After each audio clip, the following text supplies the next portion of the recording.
Salut à tous, on se retrouve aujourd'hui pour un nouveau tutoriel dans lequel je vais vous montrer comment utiliser et activer Intel QuickSync Video avec OBS. Alors cette fonctionnalité proposée par Intel va vous permettre d'utiliser la partie graphique intégrée à votre CPU pour réaliser l'encodage des vidéos et ainsi ne pas utiliser votre processeur.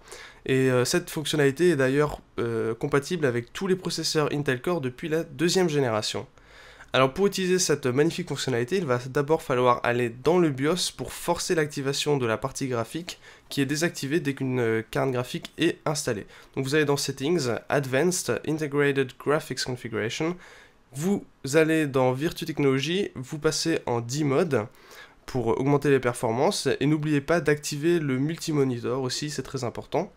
Une fois que cela est fait, vous appuyez sur F10 pour sauvegarder vos paramètres et vous allez pouvoir redémarrer normalement dans Windows. Une fois que vous êtes dans Windows, il va falloir télécharger et installer les pilotes pour la partie graphique intégrée au CPU. Pour ce faire, je vous recommande d'aller sur touslesdrivers.com, onglet Mes drivers, lancer une détection et il va automatiquement détecter la partie graphique intégrée à votre CPU, quelle que soit la génération, et vous proposer les derniers pilotes à jour de chez Intel. Donc moi je les avais déjà installés, donc vous pouvez voir qu'il n'y avait rien à télécharger, mais il va falloir télécharger ces derniers pilotes. Une fois que ces pilotes sont téléchargés et installés, allez dans le gestionnaire de périphériques et vérifiez bien que la carte graphique Intel HD Graphics apparaisse bien dans l'onglet carte graphique. Une fois que cela est fait, vous allez sur le bureau, clic droit, résolution d'écran, et il va falloir forcer la sortie vidéo sur une des sorties vidéo de votre carte mère. Donc vous cliquez sur détecter, vous allez cliquez sur un affichage non détecté où il est bien mentionné disponible sur HD Graphics. Comme vous pouvez le voir, vous faites soit dans la liste déroulante, soit en cliquant. Vous allez dans affichage multiple, vous essayez de vous sélectionnez, essayez de vous connecter malgré sur VGA, etc.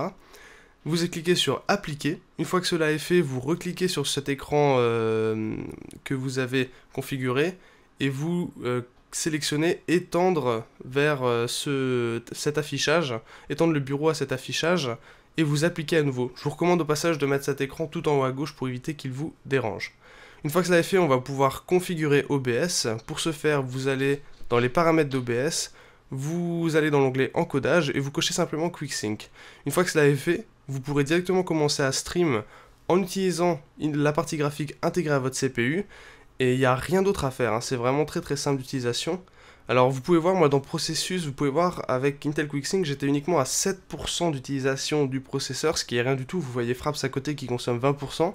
Et quand je suis passé sur le système d'encodage classique, on pouvait voir j'étais aussi aux alentours des 20% de consommation de processeur. Donc ça peut être très pratique quand vous jouez à des jeux gourmands, enfin et vous streamez et jouer en même temps à des jeux gourmands comme Battlefield 4 ou autres, ça va vraiment vous permettre d'avoir des meilleures performances dans les jeux auxquels vous jouez. Voilà, c'était tout pour ce petit tutoriel, je vous remercie de l'avoir regardé et n'hésitez pas à vous abonner à la chaîne.